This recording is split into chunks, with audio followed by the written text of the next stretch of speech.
Lakas, bilis at stamina, yan ang target ibalik ni pambansang kamao Manny Pacquiao. Kaya walang humpay pa rin ang kanyang pag-iensayo para sa nalalapit na laban nila ni Juan Manuel Marquez.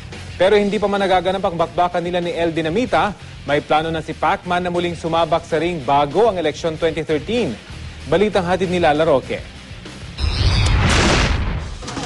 Saksi ang wildcard gym sa Los Angeles, California sa di pa rin matinag na pag-iensayo ni Manny Pacquiao. Desidido si Pacquiao na ibalik ang dati niyang bilis at stamina bago ang sagupaan nila ni Juan Manuel Marquez sa Desyembre.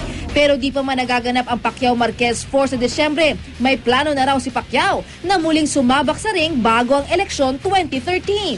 He wants to fight in April because he has to go back to the Philippines for the election. April 13th is no good because it's Holy Week. It's Easter Sunday. And so the date that we'd be looking at is April the 20th.